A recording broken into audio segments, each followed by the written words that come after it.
세상에 줄 수 없는 평안 두 번째 시간이네요.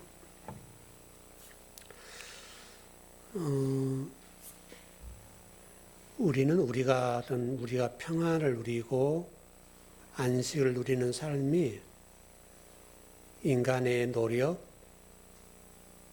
또는 뭔가 취하면 평안이 온다고 생각하는데요. 지금 세계 속에서 보더라도 그렇고 역사도 그렇고 성경 역사도 마찬가지인데, 예를 들면 미국이란 나라가 지금 베네수엘라를 통치하고 있는 상태고, 또 여러 다른 나라에 대해서 지금 이제 그런 생각을 가지고 있는데, 그러면 미국이란 나라는 또 국민들은 그것으로 인해서 평안을 누리고 또 자기 나라의 비전이나 미래에 대해서 좋은 반응을 보이는가? 그러지 않죠. 그러니까 현재 상황으로 보면 미국인들 가운데 30% 정도가 찬성을 하고 또 30%는 반대하고 또 30%는 뭐 이것도 저것도 아닌, 그렇게 좀 갈리는 것 같아요. 그러니까 우리가 오늘 본문의 말씀을 통해서 배울 수 있는 것은, 우리 인간으로서 뭔가를 더 많이 가지고 취하고 또 힘을 가지면 평안이 주어진다고 생각하는데, 오늘 성경은 그러지 않아요. 여러분 잘 봐보세요. 평안을 너에게 끼친다. 곧 나의 평안을 너에게 주노라. 이렇게 돼 있잖아요. 그러니까 평안을 끼친다는 말은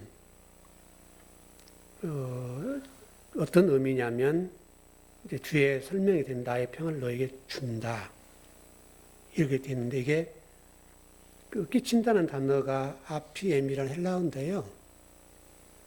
어떤 말이냐면, 저와 여러분에게 있어서 평안이라고 하는 것은 인간의 노력이나 또 평안하다, 예를 들어 그래 고백하는 거, 그런 것으로 우리가 평안이 주어지는 것이 아니라는 거예요. 평안은 어떻게 주어지는가 하면, 평안을 너에게 끼친다. 이게 지금 인간의 노력이 아닌 하나님이 우리에게 평안을 보낸다는 말이잖아요. 끼친다는 말이니까. 하나님이 우리에게 평안을 줄 때 우리는 평안하다. 그리고 이게 현재형이에요. 현재형. 그리고 뒤에 보면 이게 주노라라는 단어가 되어 있잖아요. 이게 주노라는 단어, 디돔이라는 단어, 디돔이 많이 들어보셨죠? 이것도 준다는 말이거든요. 이것도 현재형이에요. 현재형. 그러니까 준다는 말은 보낸다는 말이거든요. 이렇게 준다는 말이 아니라 보낼게. 보낸다면 누군가가 주는 거잖아요. 그러니까 하나님께서 저와 여러분들에게 평안을 보낸다는 거예요. 그리고 얼마나 중요한 말이에요. 평안을 너에게 보낼게, 현재. 그러니까 우리 인생이 살다 보면 굴곡지고 여러저런 일이 많이 만나잖아요. 그것이 없어진다는 말이 아니에요. 그런 것은 있을 수 있다. 그런데 그 안에도 내가 너의 평안을 줄게. 우리는 어떤 어려운 문제를 한번 치워주세요, 이렇게 해야 평안이 온다 생각하잖아요. 어려움이 있고 마음 상한 일이 있는데 그럼에도 불구하고 내가 너의 평안을 준다. 아피에미, 현재. 그리고 앞에 보혜사라는 말이 나와가지고 이렇게 해서 보혜사 공부를 했잖아요. 이게 무슨 얘기냐면, 보혜사를 보내는 개념하고 똑같은 개념이에요. 평안을 준다는 말과 보혜사, 성령을 주시고 진리를 우리에게 소유하도록 준다라고 하는 것과 똑같은 개념이에요. 하나님께서 저와 여러분들에게 지금 오늘 본문의 말씀을 통해서 내가 너에게 평안을 줄게, 보낼게, 옆에 둔다, 옆에다가 이렇게 둔다는 거예요. 이게 지금 아피에미라는 단어거든요. 선물처럼 준다는 거예요. 선물처럼. 평안을 주세요, 평안을 주세요 해서 평안이 주어진 것이 아니라 우리가 보혜사 똑같았잖아요. 보혜사도 주시는 거잖아요. 우리가 상관이 없는 거예요. 하나님이 주시면 되는 거예요.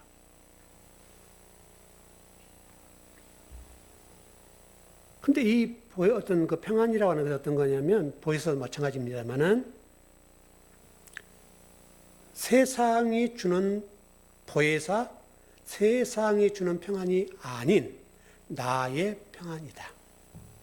하나님의 평안이라는 거예요. 그 평안이라고 하는 것들도 종류가 있는데 세상이 주는 평안과는 차원이 달라요. 하나님이 주시는 거니까. 그래서 조금 전에 말씀드렸던 것처럼 너희는 근심하지도 말고 두려워하지도 말아라.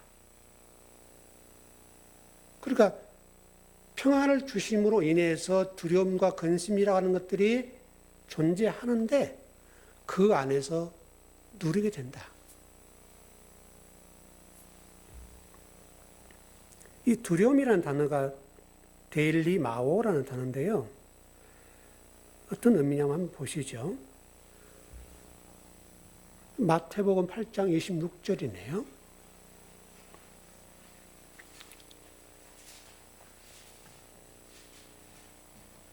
마태복음 8장 26절.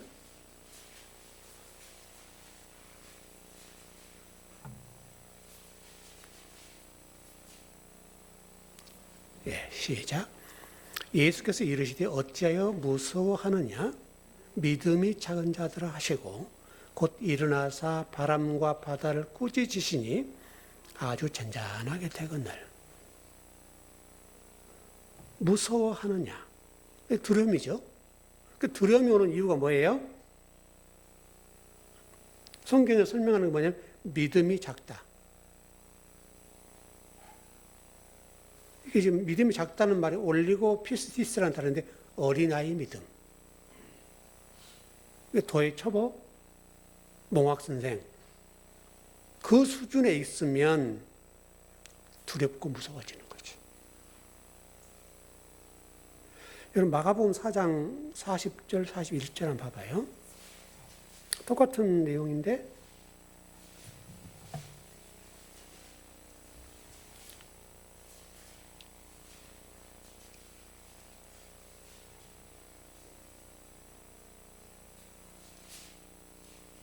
마가복음 4장 40절, 41절입니다. 예, 시작. 이에 제자들에게 이르시되 어찌하여 이렇게 무서워하느냐? 너희가 어찌 믿음이 없느냐 하시니 그들의 심히 두려워하여 서로 말하되 그가 누구에게 바람과 바다도 순종하는가 하였더라. 공통점을 보세요, 여러분. 요한계시록 21장 8절입니다.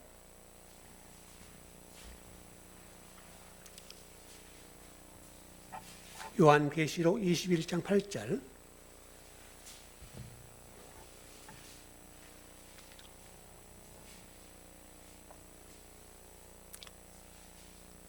예, 시작. 그러나 두려워하는 자들과 믿지 아니하는 자들과 흉악한 자들과 살인자들과 음행하는 자들과 점술가들과 우상 숭배자들과 거짓말하는 모든 자들은 불과 유황으로 타는 못에 던져지리니 이것이 둘째 사망이라.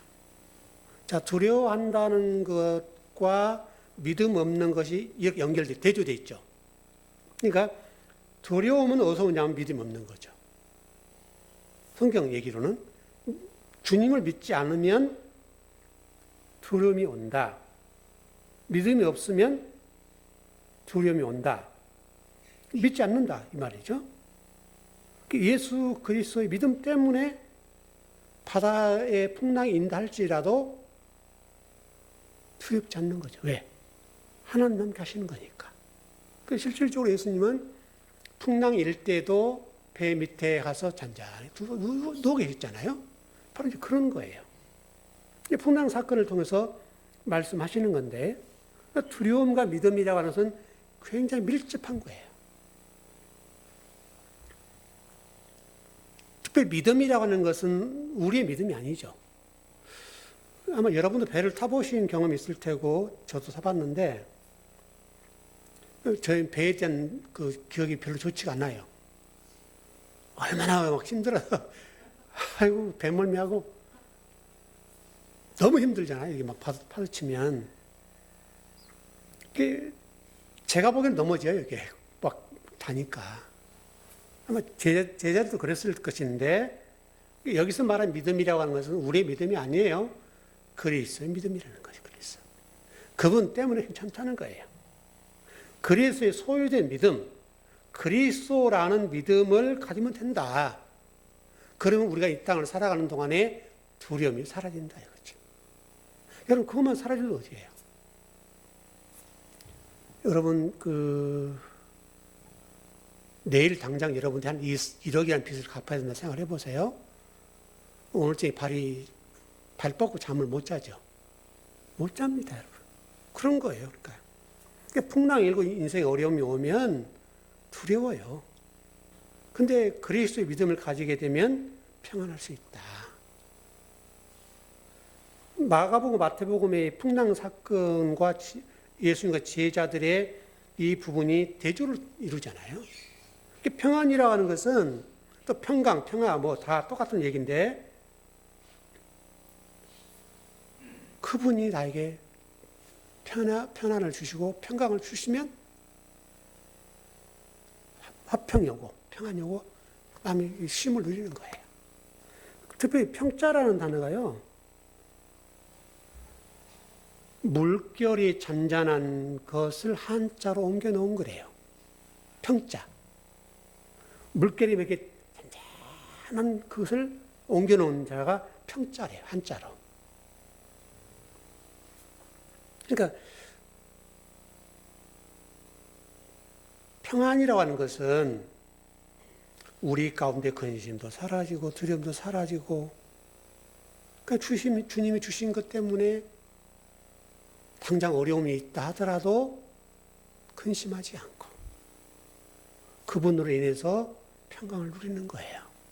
특별히 근심이라는 단어가 타라소라는 단어인데 이 타라소라는 단어가 뭐냐면 물결이 요동친다는 거예요. 근심이라는 것이 히브리어로 보니까 헬라어로 보니까 뭐라고 타라소라고 되는데 물결이 이렇게 요동치는 거래요. 근심이. 근심 뭐 다 우리 알잖아요. 물결이 요동치는 거. 이걸 근심이라고 그러는데요. 그래서 예수님께서 제자들에게 근심하지 마라, 두려워하지 말라. 그렇게 말씀하시잖아요. 마태복음과 마가복음에서 근심과 두려움에 관해서 말씀하시는데 근심과 두려워하지 말라 하는 가장 핵심이 뭐냐면 보혜사에 있다. 그러니까 주님이 나와 함께 하시면 여러분 우리가 근심할 필요가 없죠. 그분이 나와 함께 하신다면 또 여러분 진리가 소유되어 있다면 오늘 말씀드린 둘째 사명이 없으니까 평안할 수가 있죠.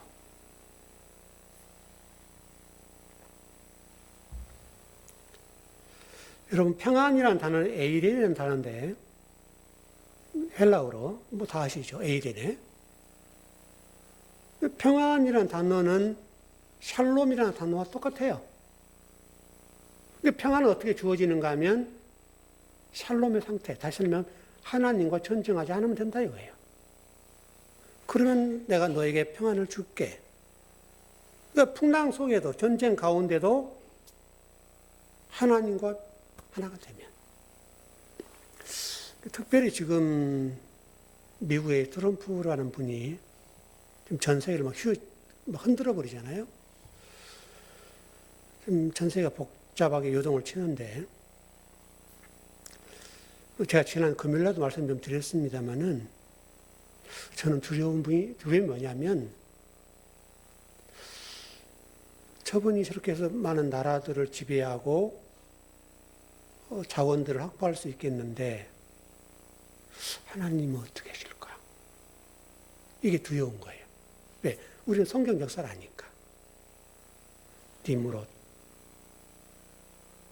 그 다음에 네피림, 용사, 이들의 최후가 어떻게 됐으며, 또 성경 역사뿐만 아니라 지금 세계사 역사 속에도 보세요, 여러분. 세계사 역사 속에서 영웅들이 등장을 해서 한때는 호령했던 사람들이 많죠. 근데 여러분, 그들의 마지막이 어떻게 됐으며, 그 나라들이 어떻게 됐으며, 이 땅에서 어떤 패권을 쥐었던 나라들 가운데 하나님과 멀어진 나라들 가운데 한 나라도 지속적으로 패권을 차지한 나라가 없어요. 여러분 그렇잖아요. 여러분 영원히 뭐 해가 지지 않는 나라, 영국, 로마, 페르시아, 애굽.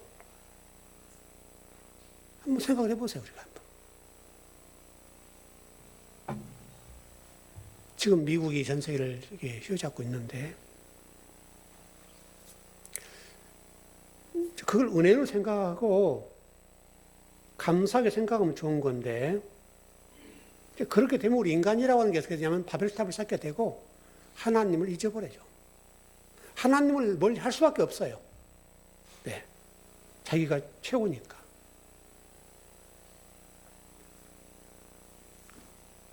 이게 하나님과 전쟁이에요. 하나님은 여러분 그 기도원 300명 용사를 통해서 말씀하시고, 아브라함을 통해 말씀하시고, 소돔 고모라성을 말씀하시고, 디아스포라 2000년의 세월을 통해 말씀하시고, 지금도 말씀하시고, 끊임없이 묻는 게 뭐예요? 너 네피림 되면 안 된다. 네가 죽어야 돼. 내 말씀 속에 속해야 돼. 그거 말씀하시잖아요. 지금 하나님의 보이지 않기 때문에 어쩔지 모르지만 이 역사와 성경 역사를 통해서 지금까지 그랬던 사람들 가운데 한 사람도 끝이 좋지 않고 나라가 좋지 않고 다 하나님에 의해서 망하게 되죠. 근데 인간은 그걸 모르는 거예요. 왜냐하면 여러분 역사라고 하는 게 여러분 뭐 간단한 얘기지만 과거와 현재와 대화라면서요. 역사라고 하는 것은 과거와 현재의 대화죠. 여러분 성경 역사를 보세요, 여러분. 성경 역사 가운데 한 민족이라도, 한 영웅이라도 하나님을 무시하고 하나님을 떠났던 사람들 가운데 온전한 사람이 없죠.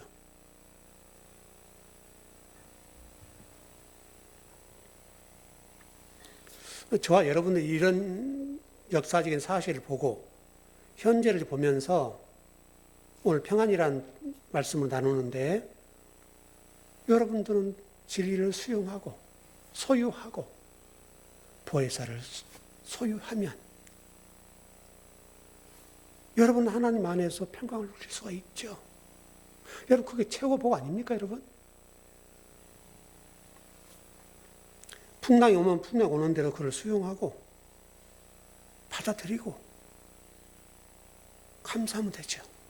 아픔이 있으면 아픔을 수용하고 또 실패가 있으면 실패를 수용하고 그 안에서 하나님의 평강을 누릴 수 있는 길을 찾아가야죠.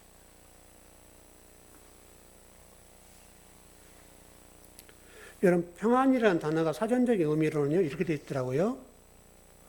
아무 탈 없는 상태. 아무 탈 없이 사는 것이 평안이라는 거예요. 사전적인 의미로는. 근데 여러분 우리 인생을 사는데 아무 탈이 없을 수가 있습니까? 그럼 사전적인 의미로 볼 때는 아무런 탈이 없는 삶을 살 수 없다는 거예요. 그 성경에서는 평안을 어떻게 설명하는가 하면 탈이 없어서 평안이 아니라 탈이 있는데 평안하다는 거죠. 그 성경적인 이야기예요. 사람들은 평안하기 위해서 우리 세계사자를 보면 유엔이라는 걸 만들었죠. 뭐 이번에 트럼프가 뭐 유엔에 뭐 많은 거 탈퇴하고 뭐 다 그렇게 하고 있던데 독불 장군이죠 이제는. 뭐 그런 걸 만들었다고 해서 평안이 유지되고 세계가 그렇습니까, 여러분? 그렇지 않죠. 여러분, 지금 근래 와서 상당히 많은 나라들과 전쟁이 많은 것 같아요. 굉장히 전쟁이 많아요. 지금 여러분, 일본과 중국과의 관계도 뭐 이렇게 되면 결국은 지금 중국이 대만을 공격할 수도 있겠다 싶어요. 그러면 직접적으로 우리에게 영향이 있죠, 여러분. 가까우니까. 중국으로 하여금 지금 대만을 공격할 수 있는 빌미를 제공을 하니까 트럼프도 이렇게 많은 나라를 공격하는데 할 말이 없잖아요.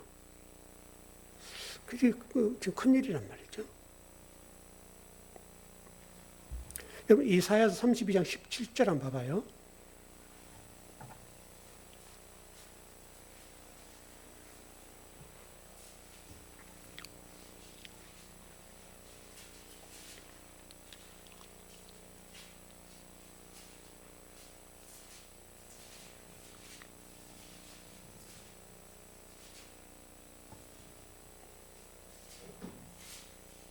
이사야 32장 17절입니다.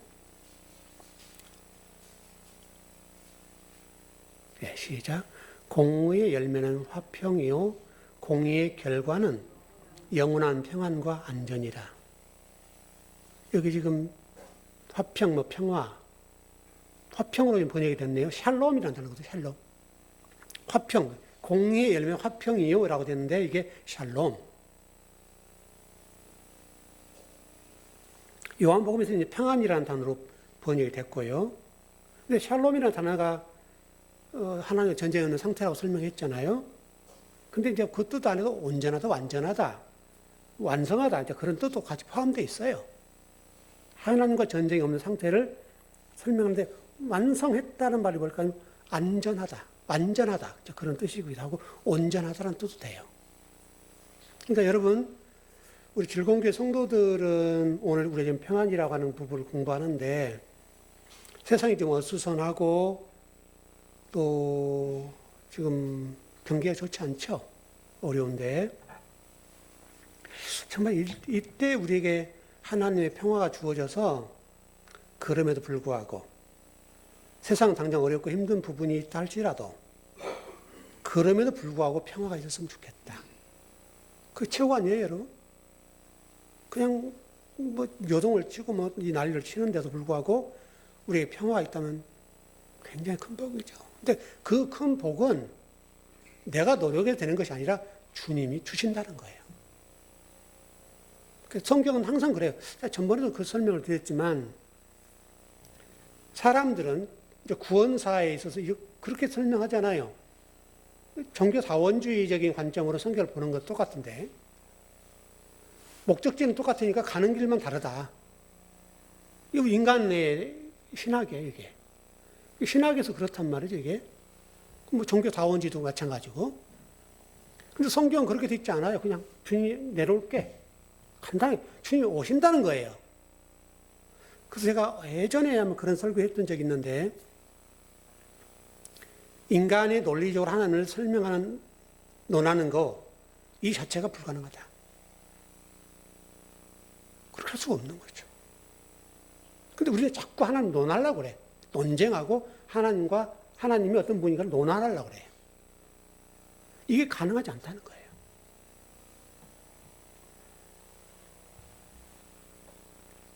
아까 우리 이사야 32장 17절에 보니까 공의의 열매라고 되어 있네요. 공의의 열매. 공의의 열매가 화평이다라고 되어 있는데 공효, 다른 성경에 공효라고 되어 있어요. 다른 성경에는. 이게 공효란 열매란 뜻인데 히브리어로 마세라는 단어예요. 근데 마세라는 단어는 아싸에서 왔어, 아싸에서. 어근이. 아싸란 뭐예요, 여러분? 거처를 그와 함께 하리라. 그런 뜻이거든요. 그분이 함께 하시면 되는 거죠. 여러분 가정 속에 그분이 오셔서 평강을 주시고 이 어지러운 세상 속에서도 그분이 우리 가운데 계시면 최고 복이죠, 여러분. 아싸는 아마 여러분 창세기 1장 1절 때 공부했었죠. 완성의 개념이니까 그분이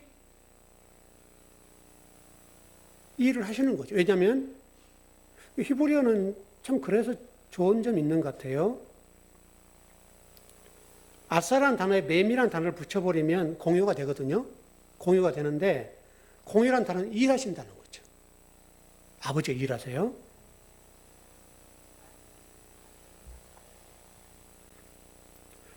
하나님의 일하심의 결과가 샬롬이고, 샬롬이 우리 인간에 주어지지 않죠, 여러분? 자, 좀 정리를 해보겠습니다. 우리 지금 요한복음 지금 14장 오늘 본문 말씀 통해 배우고 있는데, 평안이라고 하는 것은 주님이 우리에게 주신다, 내려오신다, 보낸다. 그런 말이라고 지금 아침에 앞부분 말씀드렸어요. 보혜사도 똑같다고 그랬죠. 보혜사도 우리가 막 기도해가지고 막 성령이 충만하고 막 그 채워지고 이런 개념으로 이해하는데 그러지 않아요. 그분이 그냥 오셔요. 그러니까 지금 우리가 이런 부분에 어떤 보혜사는 성령이라는 관점들을 신학적으로 좀 다시 좀 조명했으면 좋겠어요. 학교에서도 지금 신학교에서도 그렇게 배운단 말이죠. 그렇게 배워요. 왜 그렇게 실력 있는 분들이 그렇게 가르치는지 모르겠는데, 보혜사나 성령이란 분은 우리의 기도의 분량에 따라 그분이 오시고 나가시고 그런 게 아니라 그냥 오세요, 우리에게. 그것도 현재이라고 그랬죠, 현재요. 그래서 저와 여러분이 거처가 되고 성전이 되고요. 그래서 성전은 바로 성도들이라고 그랬잖아요. 여러분에게 성령이 오시고 성도, 보혜사 오시고 평안이 오시는 거예요, 오시어요. 이렇게. 성경 전체가 그래요. 모든 게 다 오시는 개념이에요. 우리가 취하는 게 아니에요, 여러분. 이런 부분이 좀 정리가 됐으면 좋겠어요. 자, 역대상 22장 9절 한번 봐봐요.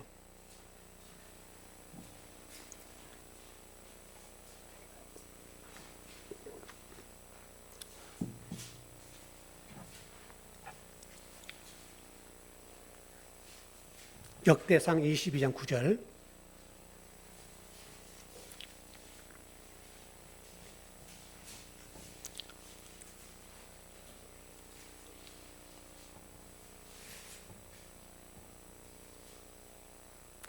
시작. 보라, 한 아들이 내게서 나리니 그는 온순한 사람이라. 내가 그로 주변 모든 대적에게서 평온을 얻게 하리라. 그의 이름은 솔로몬이라 하리니 이는 내가 그의 생전에 평안과 안일함을 이스라엘에게 줄 것임이니라. 여기 온순함이라고 됐네요. 온순한. 근데 이게 뭐냐면 온순한 단어가 메누하라는 히브리어예요. 메누하이고 헬라식 우리 신약 시대로 얘기하면 평안이란 말이에요. 평안. 메누하. 이렇게 되고 그 다음에 누가 준다는 거예요? 평안, 샬롬. 평안을 누가 준다는 거예요? 내가. 잘 봐보세요. 보라, 한 아들이 내게서 나리니 그는 온순한 사람이라. 내가 그로 주변 모든 대적에게서 평온을 얻게 하리라. 하나님이 우리에게 준다는 거잖아요. 그렇지, 그게 돼 있잖아요. 이게 지금 나탄이라는 히브리어예요, 나탄. 근데 이 나탄이라는 단어는 여러분 나다나엘 아시죠? 나다나엘. 그 단어와 똑같아요, 어근이. 똑같은데 주는데 미완료예요. 하나님이라는 단어를 나는 나다라는 단어 미완료라고 그랬죠. 똑같은 개념이에요. 우리를 완성할 때까지 만들어 가시는 거죠. 하나님 선물이 그렇죠, 여러분. 자, 우리 민수기 6장을 한번 가봐요. 6장 24절, 27절. 아론의 축도죠, 여러분, 이게.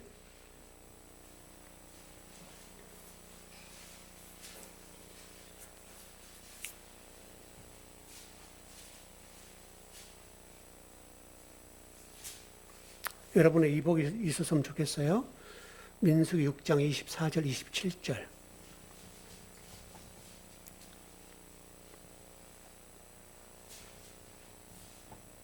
예, 시작.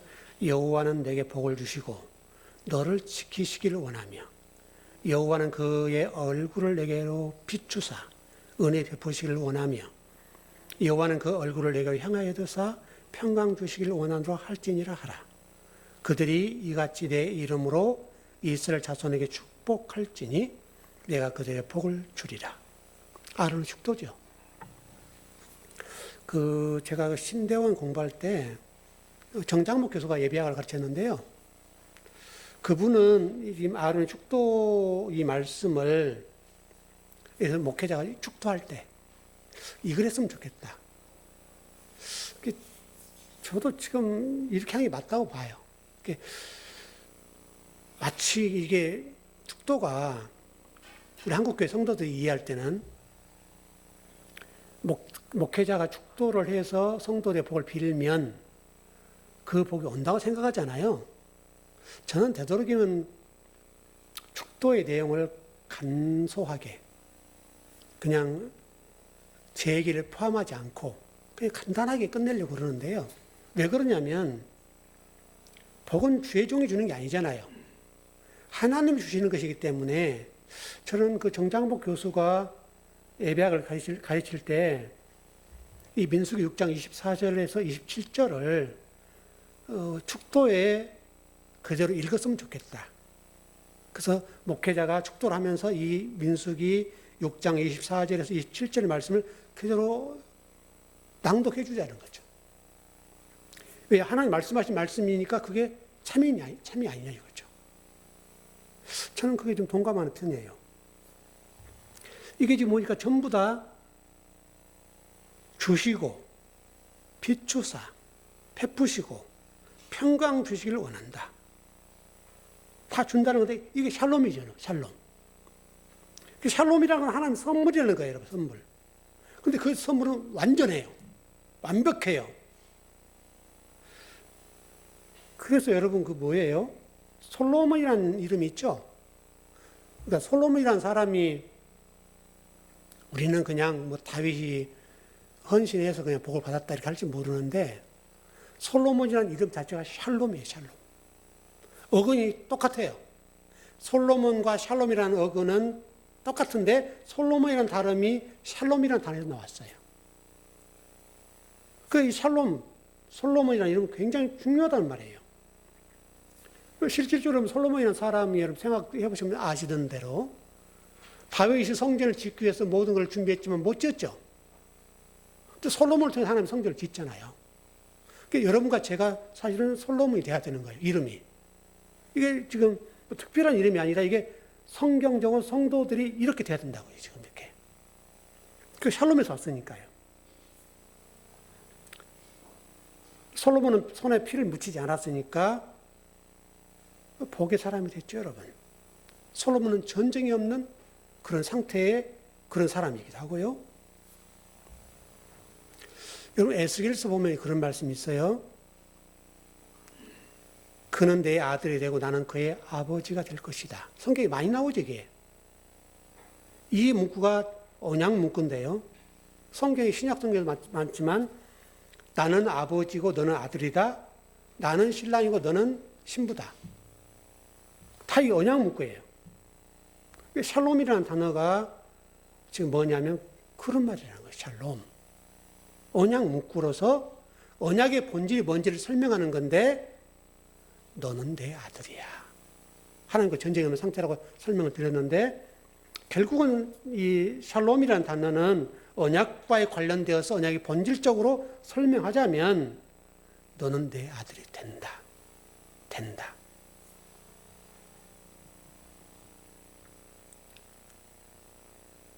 그래서 성경은 이런 부분을 많이 설명을 해요. 화평케 하는 자, 우리 산상수훈에서도 마태복음 5장 9절 화평케 하는 자는 복이 있나니 그들이 하나님의 아들이라. 다 똑같은 단어예요. 샬롬.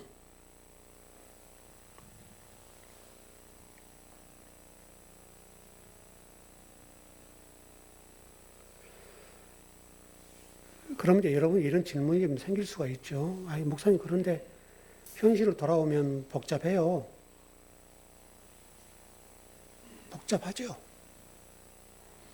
그래서 이 평안이라는 단어를 히브리적인 개념으로 정리를 좀 하면요. 제가 어제 설명을 했던 기억이 나는데 이런 개념이에요. 자, 엄마소, 아기소가 있습니다. 근데 이스라엘은 논을 갈 때, 지금은 기계화됐습니다만은 과거에는 어미소와 아기소가 같이 가요. 멍에를 같이 맨다고요. 그럼 생각해 보시면 어미소에 이게 한 게 뭐예요, 이게? 그거를 어미소에 하면 어미소와 아기소 같이 하는데 실질적으로는 어미소가 갈고 가는 거죠. 아기소는 멍에는 맺는데 따라만 가는 격이에요. 무슨 얘기냐면 여러분의 현실 삶 속에서 때로는 어려움도 있고 힘든 것도 있고 지금 예배드리는 이 순간에도 근심 걱정도 있고 어려움도 있고 힘든 것도 있을 거란 말이죠. 하나님과 우리 관계가 그거예요. 하나님이 우리의 멍에를 메고 일하시는데 우리가 옆에 따라가는 거예요.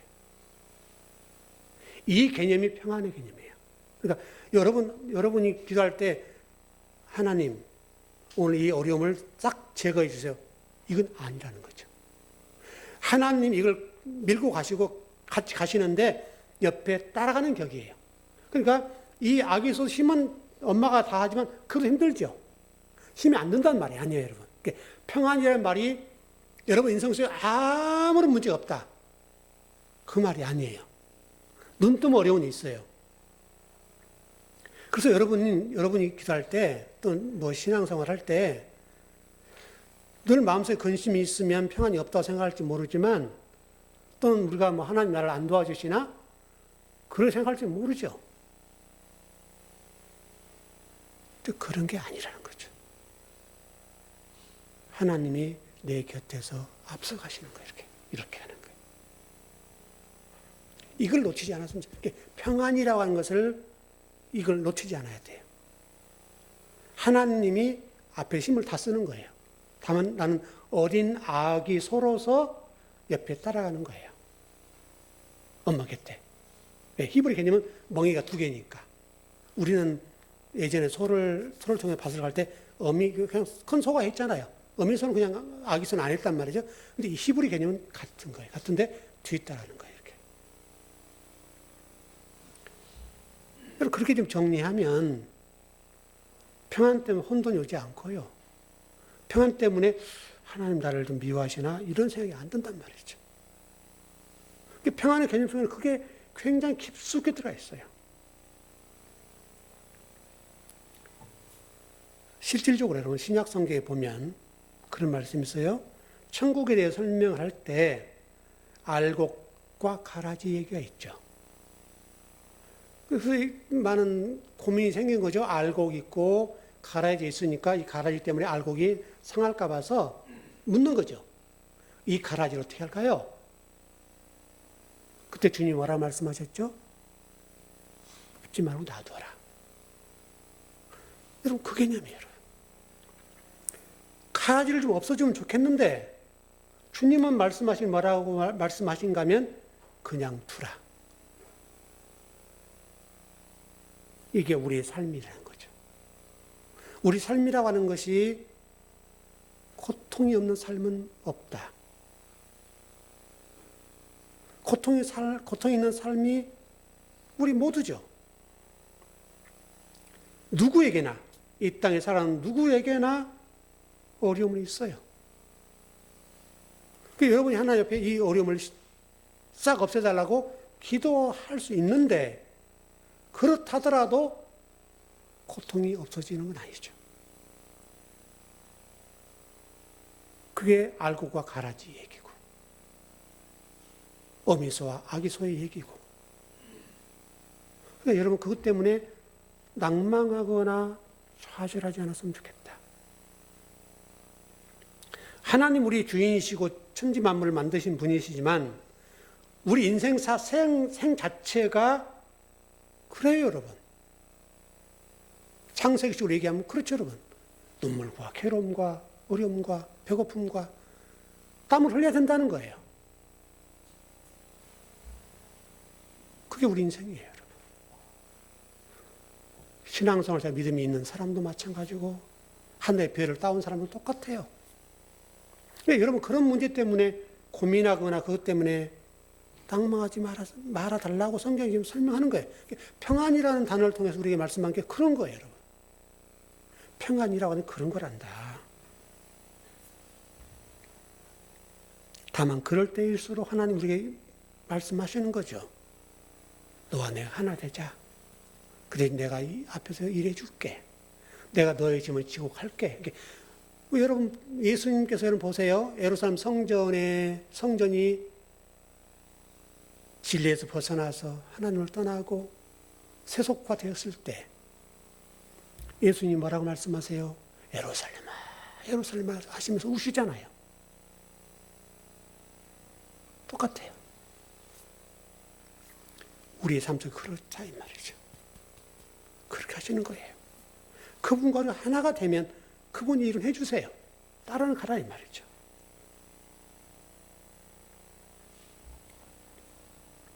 여러분 마태복음 5장 48절 한번 봐보십시다.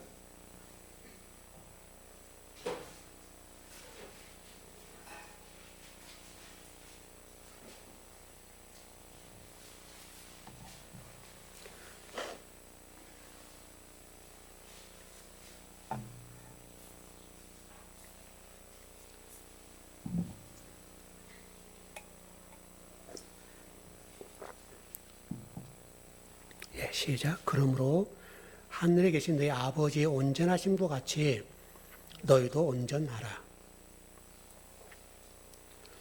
이 번역본으로 보는 부분은 상당히 좀 쉽지 않는 말씀인데요.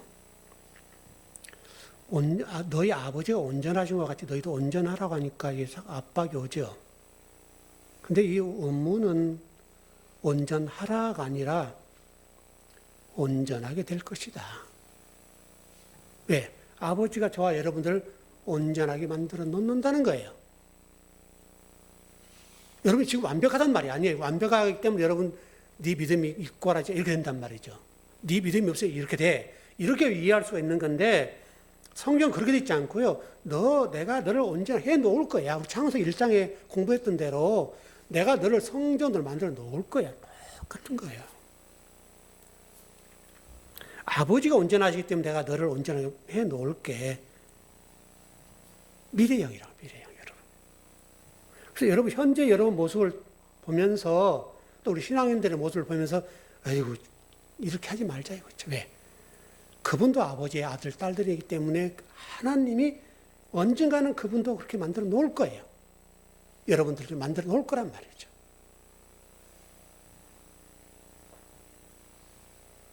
좀 정리를 해보십시다.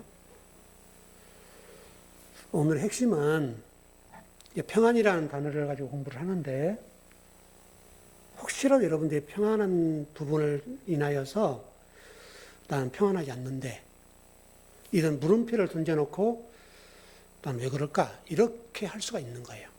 오늘 전체적인 내용이 뭐냐면 평안이라는 단어를 통해서 우리 말씀한 게 뭐냐면 샬롬이기도 하고 평화도 되기도 하고 평안도 되기도 하는데 그런데 어미소 아기수를 잊지 않았으면 좋겠고 알곡과 가라지를 잊지 않았으면 좋겠어요. 나는 지금 평안하지 않는데 평안으로 하니까 부담이 오는 거예요. 그래서 믿음이 없는가? 이런 생각이 들 수가 있는데 성경은 그렇게 하지 않아요. 이 땅에 완벽한 평안은 없다. 다만 내가 너를 평안의 상태로 만들어 놓을 거야. 언젠가는 평안하겠죠. 왜냐하면 결론은 뭐냐면 우리가 죽으면 우리 자아가 내 가치관이 우리 창세기 1장 1절처럼 그게 죽으면 온전해지는 거죠. 평안이 오는 거죠. 성경은 여러분 똑같죠? 이런 내용, 저런 내용이나 똑같아요. 그러니까 하나의 줄기밖에 없어요, 성경은. 모든 내용들이 다 그래요. 제가 지금 로마서 공부하는데 로마서 똑같아요. 로마서 똑같아요. 길은 똑같아요. 딱 하나 길이에요, 하나. 그래서 오늘 여러분들이 말씀을 이제 듣고 가실 텐데 나는 지금 온전하지 않는데 말씀을 듣긴 들었는데 그런 물음표를 던지지 마시고 우리 인생이라고 하는 그렇다. 다만 나 혼자 지고 가지는 않는다. 아버지가 앞서 일하신다. 그리고 나를 온전의 상태, 평화의 상태로, 샬롬의 상태로 만들어 놓으신다고 하신다. 그게 초점이 있다는 거예요.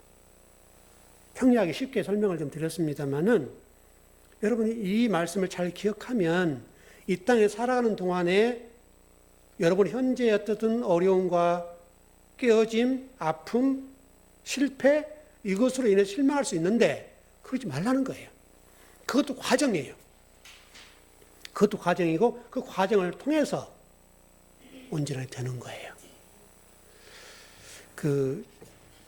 결론이니까 제가 노마스를 읽으면서 현재 이제 한국 교회와 또 한국 정서 같은 거 그렇죠. 자, 일전에 여러분 그 쾌어 축제를 아시죠? 거기에서 일하신 목사님들이 굉장히 이단으로 정죄됐잖아요. 그리고 그분들이 뭐 너무 시달리니까 빨리 돌아가셨죠. 그 여자 목사님 같은 경우. 제가 여러분 그때 그런 얘기를 해드렸던 것 같아요. 그러면 그들 가운데도 하나님 믿는 사람이 있는데 그렇게 했죠. 그러니까 쉽게 해서 동성애자들인데 그럼 우리 기독교는 이걸 어떻게 볼 거냐? 자, 결론을 여러분 내려드렸죠. 동성애자들에 대해서 하나님의 자녀가 있지 않겠냐? 어? 그러니까 우리가 그거를 너무나 정죄의 대상으로 보지 말자. 그리고 퀘어 축제라고 하는 것들을 그들 나름대로 그냥 이해해 주자. 그런 쪽에 좀 메시지를 전한 적이 있는데, 제가 노마스를 공부하면서 또 그 부분이 나오더라고요. 여러분, 노마스 1장에 보면 순리로 쓰며, 남자와 여자의 문제를 뭐 이렇게 저렇게 나오잖아요. 여러분, 그 27절 이하가 그렇게 나올 거예요. 그쪽 지금 제가 정리하고 있는데, 그래서 이게 이제 동성애 문제거든요. 근데 바울은 어떻게 보는가? 제가 이제 그게 궁금해서 제가 여러분들 말씀을 드렸는데 깊이 좀 들어가 봤어요. 근데 그 얘기가 동성애 얘기를 가지고 얘기한 건 맞는데, 왜냐하면 바울 시대에도 그 문제가 심각했어요. 그 당시에도. 구약에도 그런 얘기 나오잖아요. 심각했는데 바울은 이걸 어떻게 정리했는가? 자, 제 궁금함이, 바울은 동성애 얘기한 게 아니에요. 그걸 통해서 하나님의 사람들, 로마 교회, 또 현대 교회가 하나님과 어긋나고 삐뚤어진 그걸 설명하는 거예요. 그걸 설명하는데 그것을 동성애로 들여다가 설명한 것뿐이에요. 무슨 얘기 아시겠죠?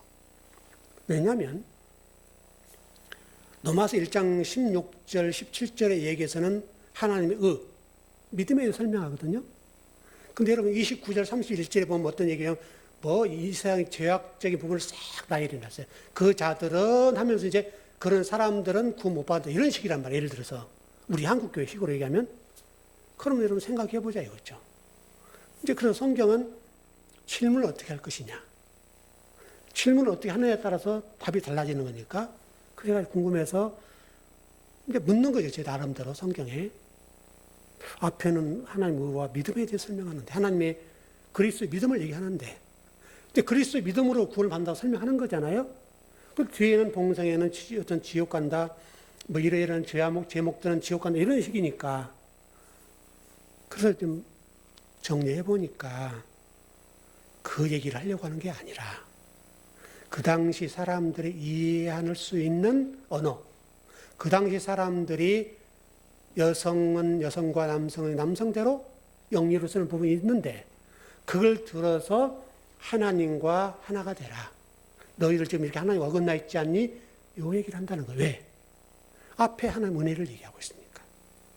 은혜를 얘기하는데 이게 바로 그냥 하나님이 너는 지옥 간다 이렇게 할 수 없잖아요, 여러분.